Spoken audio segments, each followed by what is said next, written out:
Hello, my name is Ken Porter. I'm director of UM Ventures College Park, and I'd like to thank the organizers for inviting me to speak to you here today. The title of my talk is Academic Intellectual Property and Agricultural Science and Technology. UM Ventures College Park is the technology transfer office for the University of Maryland. We manage the university's intellectual property portfolio, license that portfolio to existing companies and start new companies to create products and services from the intellectual property generated by the research that goes on at the University of Maryland.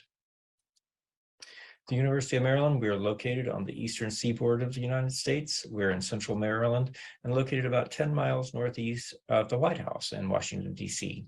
We have 40,000 students.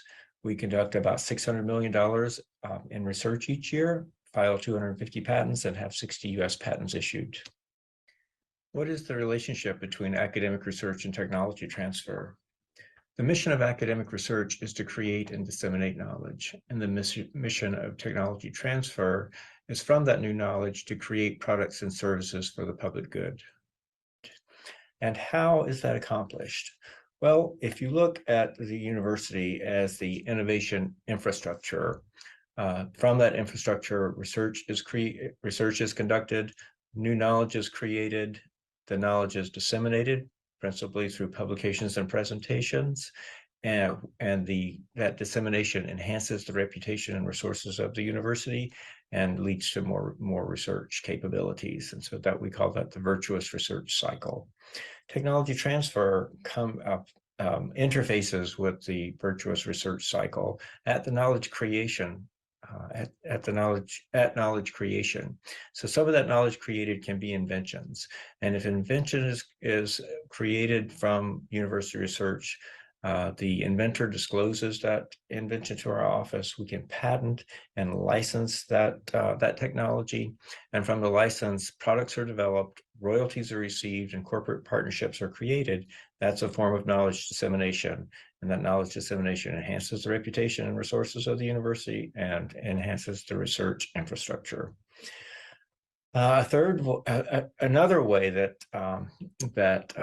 technology transfer can be accomplished is from the invention and the disclosure, a new company can be formed to disseminate that knowledge. And so if that happens, then a new company is formed, it attracts investment, jobs, and economic development ensue.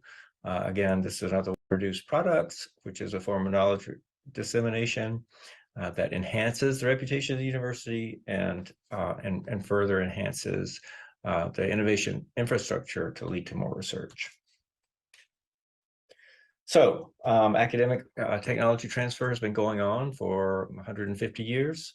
The first example was at Johns Hopkins University, which is also in Maryland, just up the road from us.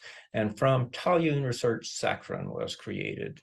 And from this chemical synthesis, a patent was created by the postdoc Konstantin Fahlberg. He created a factory and produced saccharin at industrial scale, and we still use saccharin. So, but too much success. The first academic license was executed by the University of Toronto in 1923 when they licensed insulin to Eli Lilly. We all know the importance of insulin to the world, to society. The first technology transfer office was at the University of Wisconsin. It was called the Wisconsin Alumni Research Foundation, and they licensed vitamin D enriched milk to Quaker Oats in 1925. And over the past 95 years, $2 billion have been returned to the University of Wisconsin through licensing of University of Wisconsin technologies.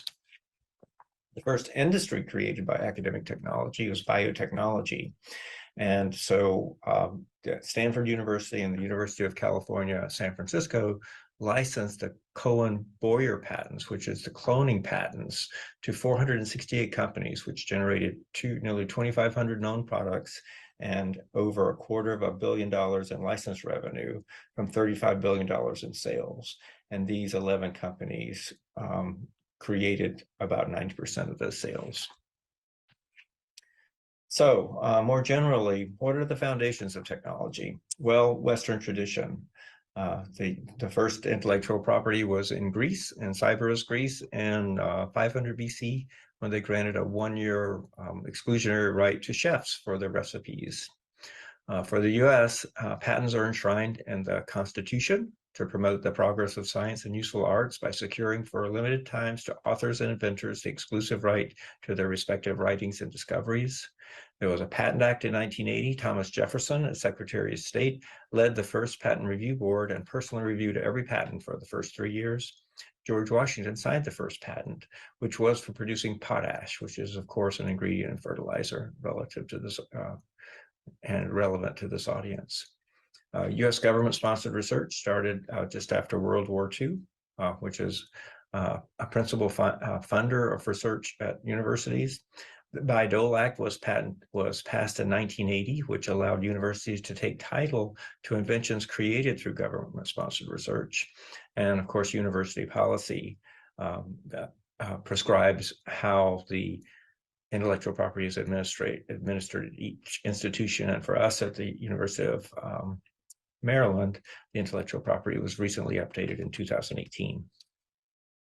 So the Bayh-Dole Act, 1980, remember, U.S. government-sponsored research started in 1945, and the Bayh-Dole Act was in 1980. So prior to 1980, prior to Bayh-Dole, 250 patents were issued per year from government-sponsored research. In fiscal 2020 alone, nearly 9,000 U.S. patents were issued. And for the economic impact, again, limited to fiscal year 2020, 10,000 licenses and options were executed, over 1,100 startup companies created, 6,500 startups are still operating, and almost 1,000 new products were introduced. And there was a recent study in June 2022 of the U.S. economic contribution of university nonprofit inventions, in other words, technology transfer. So the economic impact of technology transfer from 1996 to 2020 were that it supported up to 6.5 million jobs in the U.S., bolstered the U.S. gross domestic product by up to $1 trillion, boosted U.S. industrial gross output by almost $2 trillion. And there have been a number of successes that will be familiar to you.